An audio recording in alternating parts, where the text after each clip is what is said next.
If you told me that I'd be talking about vampires topping not one but two potential events here in local area as well, I would have just, nah, it's just one, and then zombies, and we have some Earth Machine for you guys today. I'm betting 30% of you guys have not smashed the crap out of that subscribe button. Smash it so we can get to 103,000. First off here, No Tier Gaming had a vampire list for you guys. Now, I just want to be perfectly honest with you guys here. You know, zombies, they have a lot of archetypal things. But vampires have kind of gotten the raw end of the stick for a very long time here. So when I saw this vampire list, I was like, you know, I really want to talk about this because this is a rare opportunity, even if it's just like on a local level here, to kind of showcase some of the relatively cool things that these combo-esque decks can do. Now, I've seen vampires show up a couple of times. They have some really cool extending plays. And now, honestly, the fact that they got the zombie or the big vampire rank 8 out of the latest set here, they can kind of do some other cool things, I guess. They're still kind of limited in their capacity, what they do, because, you know, they're kind of just the offshoot of the zombie archetype. And unfortunately, I want to give this deck more credit. I want to be like, this is one of the coolest things I've seen in a while, because it is. But at the end of the day, it's still vampires. It still lacks behind what we've seen in a lot of the current innovations in the modern TCG. Hi, Brave Engine. How lovely you are today. But if you're somebody out here that loves messing around with zombies, if you're somebody out here that looks at this list and you're like, all right, I want to give this a shot. 51 cards feels a little bit high. I feel like we could make some sacrifices and cut back on some of the options in here to shave it down a little bit. But for the most part, all right, I can see how this fundamentally can function. Outside of that, yeah, your big rank plays are going to be some of the biggest things. And a shout out to Dagda. Ah, man. Anytime I see Dagda and Scythe involved, you know you're going to have a good time. It seems to be the trend, no matter what happens right now in the TCG. 2 monsters makes Verte plus Scythe. Technically 3, but you know what I mean. Alright, the next list we have for you guys here is good old zombie control. This should warm your guys' heart. You know what really makes your opponent just start sweating and just hate the Yu-Gi-Oh! Trading card game?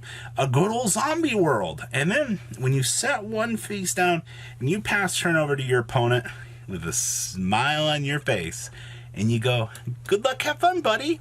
And then they normal summon, and you flip Rivalry of the Warlords. Well, guess what's going to happen, ladies and gentlemen? Your opponent's going to stare at you, and they're going to scream internally. That's basically what you get with this deck. Now, I've seen a lot of these zombie variants throughout time here that have played Eldritch. Some of them have pretty much, I kind of cut back on playing the Golden Lord, but I think when I would still pretty much count this deck as a very high rogue competitor, because Rivalry Zombie World is very local dependent on the amount of play it can see. But when you flip that Rivalry and have that Zombie World with Boulder Drock Recursion hitting back onto the field every single turn, yes, ladies and gentlemen, you're going to have a very, very well-rounded matchup against a majority of today's metagame. There's really no other way to explain it better. So the Floodgate engine will take you to a lot of good victories. And outside of that, you just have a lot of very good generic support in your deck. And it's honestly, I think, one of the things I like here. Because, you know, Fusion Destiny Super Polys, literally Zombie World plus Super Poly breaks apart any field.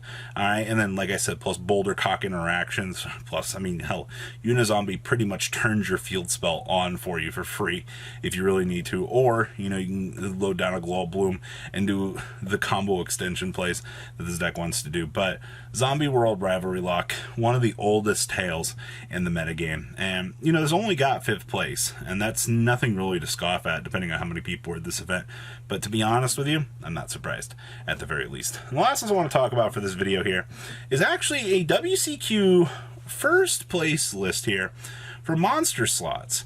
And this was actually Earthbox here with gear frames. Now, we've seen Earthbox, ladies and gentlemen.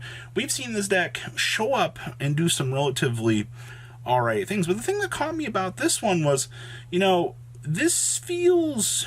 We're playing the Small World package in here, and we're maining the Gozens. Most of the builds I've seen that were playing Gozen have pretty much cited it. We also have magic deflectors in here, which is definitely very interesting.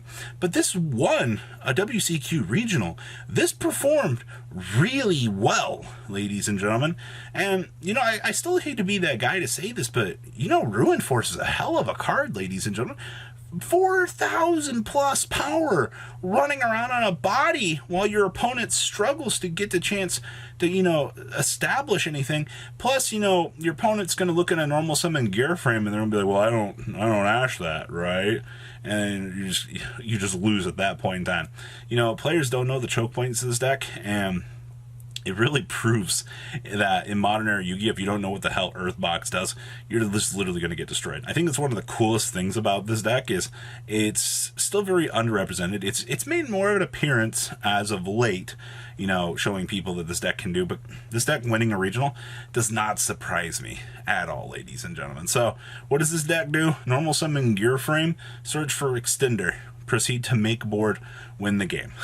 I wish I could be like any more like truthful, but that's literally how Earthbox works, ladies and gentlemen. So guys, relatively short video today. I have a lot more like in-depth stuff. It's going to require more editing, but I've been like sidetracked doing a whole bunch of other stuff. So videos like this are much easier to do. So guys, what do you think? Please, if you comment about time, make sure you guys smash the crap out of that subscribe button so you guys don't miss out on more awesome content, and I'll see your beautiful faces back here later in the day, guys. Peace out. Patrons, thank you.